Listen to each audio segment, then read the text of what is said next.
Thanks for joining us today at 5:30. I'm Hayden Rostevsky. And I'm Scott Reynolds. More than $1 million lost to fraud. WDRB's Patti Kaster tells us about a woman who says she was scammed out of everything she had. Christy? Guys, it's really heartbreaking listening to her story. The St. Matthews woman had no idea she was being scammed and lost it all, including her home. And it all happened within a matter of months. In a matter of months, I lost everything. Patti Kaster was scammed out of everything, including her home.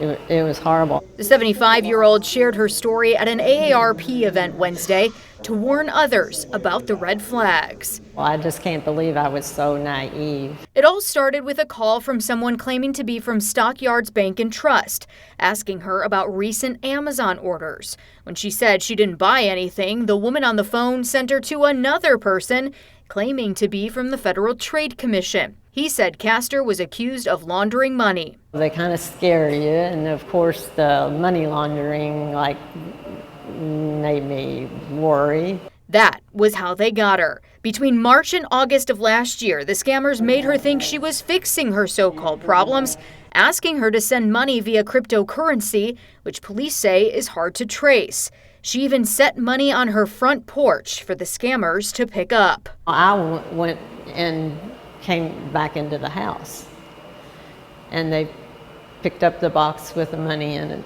I thought it was kind of strange that they were picking up money that way, but I don't know, I should have been more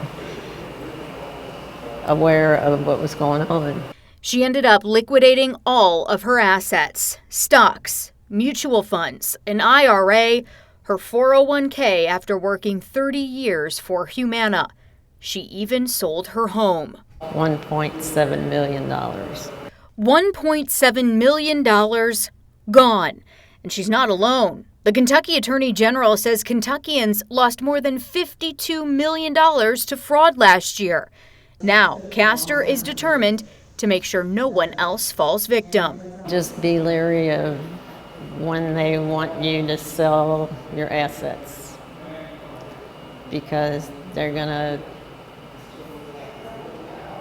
get the benefit of them. St. Matthews police and other agencies are investigating her case.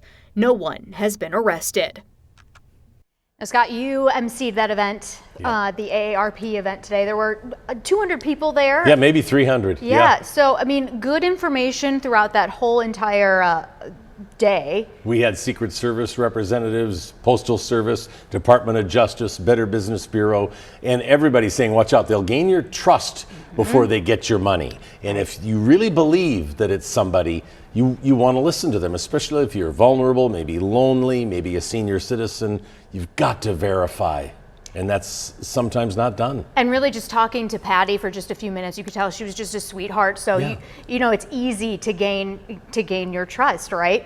There were a few red flags that she noticed, of course, after the fact. There was never someone by that name at Stockyards Bank and Trust. She said, unfortunately, she waited until after the fact to go to the bank and ask if somebody by that name worked for them. The email address claiming to be from the FTC was actually a Gmail account, and police say those letters that were sent to her, because of course this is a police investigation now, he said those letters were riddled with grammatical errors. Yeah, lots of times there are a lot of red flags, but if you just make the initial call, say I'm going to call back and talk to my bank, right, and do that when you're questioning something like this, you'll probably avoid it. But we hope somehow she gets some of her money back, but it usually doesn't happen. Yeah, and the police officers said it is very hard to trace a lot of those cryptocurrency things. So, and that's how she was sending a lot of that money and wiring a lot of that money too. So it'll be a tough one, but they are investigating. Well, we're glad she shared her story, and hopefully others will keep their eyes open for anything that might be a scam. Thanks, Christy.